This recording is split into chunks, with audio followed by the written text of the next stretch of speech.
Hello friends, 7 class जी science में अॼु असां वटि टॉपिक आहे मालिक्यूल एंड कंपाउंड। हाणे असां सिखंदासीं त मालिक्यूल छा खे चइबो आहे ऐं कंपाउंड छा खे चइबो आहे। मालिक्यूल ऐं कंपाउंड में कहिड़ो फ़र्क़ु आहे। सभ खां पहिरियां अचूं पिया त जेको मालिक्यूल आहे उहो जॾहिं ॿ या ॿिनि खां वधीक एटम्स मिलंदा आहिनि त मालिक्यूल ठहंदो आहे। ठीकु आहे, चाहे उहे एटम्स जेके आहिनि सेम हुजनि या चाहे डिफरेंट हुजनि। माना हाणे मालिक्यूल जे लाइ ज़रूरी नाहे त एटम्स सिर्फ़ु डिफरेंट हुजनि, सेम नथा थी सघनि। मालिक्यूल तॾहिं ठहंदो आहे जॾहिं ॿ या ॿिनि खां वधीक एटम्स पाण में मिलंदा आहिनि त पोइ मालिक्यूल ठहींदो आहे। चाहे उहे एटम्स पाण में सेम हुजनि या चाहे डिफरेंट हुजनि। जी मिसाल तौरु असां वटि मालिक्यूल आहे हिकिड़ो हाइड्रोजन। ठीकु आहे, हाणे हाइड्रोजन जेको आहे उन में जेके एटम्स आहिनि उहे सेम आहिनि, पर उन खां पोइ असां अचूं था पिया त सोडियम क्लोराइड आहे। ठीकु आहे, सोडियम क्लोराइड में तव्हां ॾिसो त सोडियम ऐं क्लोरीन ॿ अलॻि अलॻि एटम्स जा क़िस्म आहिनि, उहे पाण में मिलनि था पिया त सोडियम क्लोराइड ठहंदो आहे या सोडियम क्लोरीन ठहंदो आहे। सो हाणे हिते तव्हां H2O जो बि एग्ज़ाम्पल खणी सघो था पिया। H2O छा आहे? इहो वाटर आहे। ठीकु आहे, हाणे वाटर जेको आहे इहो मालिक्यूल बि असां हिन खे चई सघूं था ऐं कंपाउंड बि चई सघूं था। कंपाउंड जी डेफिनेशन अॻिते अचे थी पई। ठीकु आहे, सो हिन H2O में छा आहे त हाइड्रोजन जा बि एटम्स आहिनि ऐं ऑक्सीजन जा बि एटम्स आहिनि। इहो जॾहिं पाण में मिले थो पियो त इहो वाटर ठहे थो पियो। माना इन में जेके एटम्स आहिनि उहे डिफरेंट आहिनि, त इहो बि मालिक्यूल आहे। ऐं जंहिंमें एटम्स सेम हुजनि, जीअं ऑक्सीजन में एटम्स सेम आहिनि, त हाणे हीअ बि मालिक्यूल आहे ऐं हीअ बि मालिक्यूल आहे। हिन में सेम आहिनि ऐं हिन में डिफरेंट आहिनि, त इन खे ई मालिक्यूल चइबो आहे। त मालिक्यूल हिकु अहिड़ी शइ आहे जॾहिं ॿ या ॿिनि खां वधीक एटम्स पाण मिली करे को मेड़ या मेलाप ठाहिनि या मुरकिब ठाहिनि त उनखे मालिक्यूल चइबो आहे। पोइ उन में एटम्स सेम हुजनि या डिफरेंट हुजनि। ठीकु आहे, अचूं पिया हाणे कंपाउंड। त कंपाउंड छा खे चइबो आहे?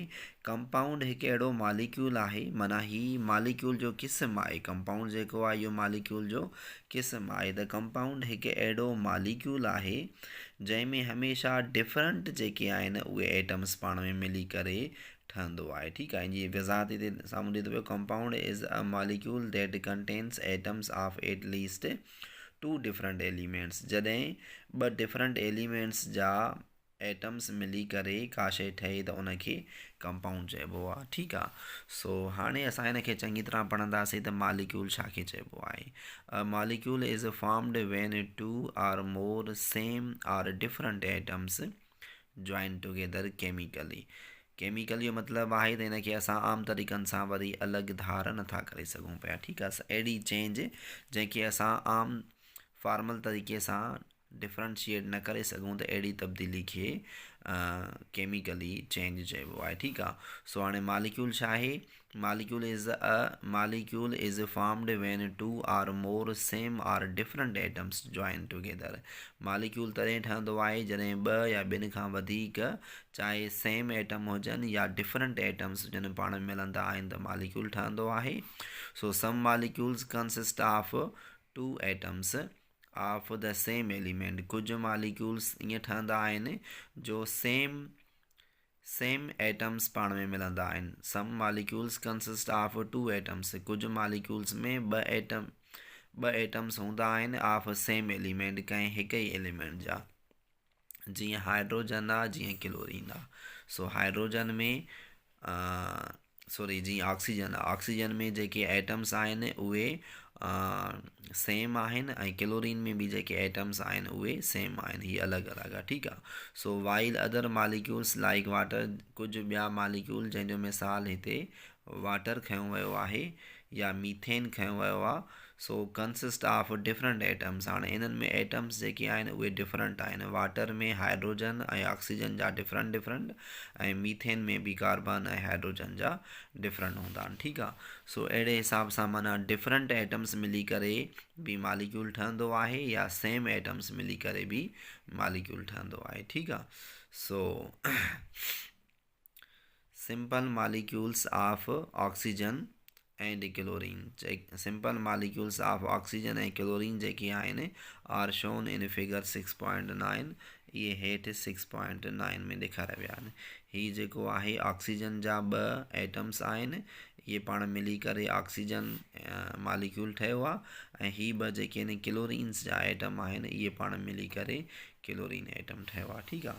सो उन खां पोइ हाणे असां वटि अचे थो कंपाउंड। असां अॻ में वज़ाहत करे आयासीं त कंपाउंड हिकु अहिड़ी शइ आहे जेको 2 डिफरेंट एटम्स मिलण खां पोइ ठहे त उनखे कंपाउंड चइबो आहे। सो compound is a molecule. Compound हिकु क़िस्म जो मॉलिक्यूल आहे that contains atoms of at least 2 different elements, जंहिंमें कम से कम 2 डिफरेंट एलिमेंट्स जा एटम्स मिली करे जेका शइ ठहे उनखे कंपाउंड चइबो आहे। जंहिंजो मिसाल हिते वाटर ॾिनो वियो आहे, जंहिंमें हाइड्रोजन ऐं ऑक्सीजन जा डिफरेंट एटम्स मिलिया आहिनि, या कार्बन डाइऑक्साइड आहे त उनमें बि माना कार्बन ऐं ऑक्सीजन जा डिफरेंट एटम्स मिलिया आहिनि, या मीथेन आहे उनमें बि डिफरेंट आहिनि। आर कंपाउंड्स, इहे सभु कंपाउंड्स आहिनि because each is made from more than 1 element. छाकाणि त इन्हनि मां हर हिकु जेको आहे हिक खां वधीक एलिमेंट्स जे एटम मां ठहियो आहे। सो वाटर जेको आहे is composed of 2 atoms. Water जेको आहे 2 एटम्स जो ठहियलु आहे, जेके आहिनि hydrogen and 1 atom of oxygen, जंहिंमें हाइड्रोजन जा 2 एटम आहिनि ऐं ऑक्सीजन जो 1 एटम आहे। ठीकु आहे। जंहिंजो रेशो ही साम्हूं आहे त हाइड्रोजन जा 2 एटम ऐं ऑक्सीजन जो 1 एटम। सो इहो वाटर ठहे थो पियो। ठीकु आहे। So the simple compound of hydrochloric acid and sodium chloride. Simple जेको हाइड्रोक्लोरिक एसिड आहे ऐं सोडियम क्लोराइड आहे आर शोन इन फिगर 6.10। 6.10 में ही ॾेखारियो वियो आहे। ठीकु आहे। सो इन्हनि में माना ही हाइड्रोक्लोरिक एसिड ऐं हे सोडियम क्लोरीन। ठीकु आहे। सो उन खां पोइ असां वटि अॻिते टॉपिक आहे हाणे केमिकल फार्मूलो कीअं ठहंदो आहे। पोइ हिते असां पढ़ी आयासीं एटॉमिक मास ऐं एटॉमिक नंबर ठहणु, उहे त असां पोइ हिते चङी तरह डिस्कस करे चुका आहियूं। हाणे असां सिखंदासीं त केमिकल फार्मूला जेके आहिनि उहे कीअं ठहंदा आहिनि। So the symbolic representation of molecule or compound is called chemical formula. कंहिं बि कंपाउंड या मॉलिक्यूल जो जेको सिंबॉलिक रिप्रेजेंटेशन मीन्स उन्हनि जा जेके सिंबल्स आहिनि उन मॉलिक्यूल्स में, कंहिं बि मॉलिक्यूल जे अंदरि जेके डिफरेंट एटम्स मिलंदा उन्हनि जा जेके सिंबल्स आहिनि उहे जॾहिं मिलाए रखिया वञनि त उनखे केमिकल फार्मूला चइबो आहे। ठीकु आहे। So the formula shows the constituent elements.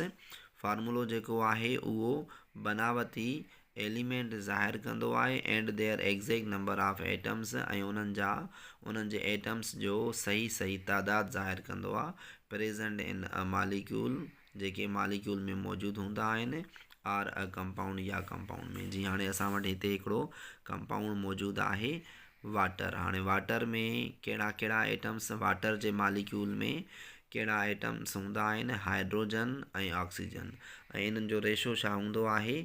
Water J molecule में हाइड्रोजन एटम्स जो रेशो 2 हूंदो आहे ऐं ऑक्सीजन जो 1 हूंदो आहे। ठीकु आहे।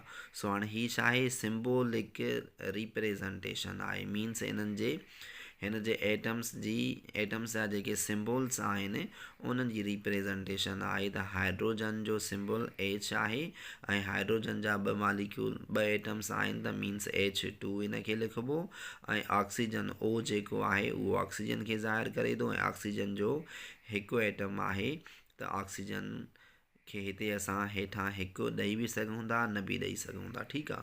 सो हाणे ही मीन्स इन जो फार्मूलो आहे जेको ज़ाहिर करे थो H2 जो मतिलबु आहे त 2 hydrogen atoms R present in 1 molecule of water. Water जे 1 मॉलिक्यूल में हाइड्रोजन जा 2 एटम्स हूंदा, ऐं हे जेको O आहे only 1 oxygen atom is present in 1 water molecule. Water जे 1 मॉलिक्यूल में ऑक्सीजन जो सिर्फ़ु 1 एटम हूंदो आहे। ठीकु आहे। सो ही थी वई तव्हांजी सिंबॉलिक रिप्रेजेंटेशन ऑफ या सिंबल या केमिकल फार्मूला ऑफ वाटर। ठीकु आहे। सो सिमिलरली साॻीअ तरह when sodium and chloride ions are combined, जॾहिं सोडियम ऐं क्लोराइड जा आयोन्स पाण में मिलंदा आहिनि in the ratio of 1:1 means हिकु रेशो में हिकु एटम हूंदो आहे सोडियम जो, हिकु क्लोराइड जो, वी गेट कॉमन साल्ट, त असांखे कॉमन साल्ट हासिलु थींदो आहे which has the chemical formula sodium chloride, जंहिंजो केमिकल फार्मूलो आहे सोडियम क्लोराइड। ठीकु आहे। सो ही शइ माना ही फार्मूलो आहे, केमिकल फार्मूलो आहे सोडियम क्लोराइड जो, जंहिंमें हिकु एटम सोडियम जो ऐं हिकु क्लोराइड जो। ठीकु आहे। सो अहिड़े हिसाब सां ही फार्मूलो आहे वाटर जो, जंहिंमें 2 एटम हाइड्रोजन जा ऐं हिकु ऑक्सीजन जो। सो अहिड़े हिसाब सां इन शइ खे चइबो आहे केमिकल फार्मूला।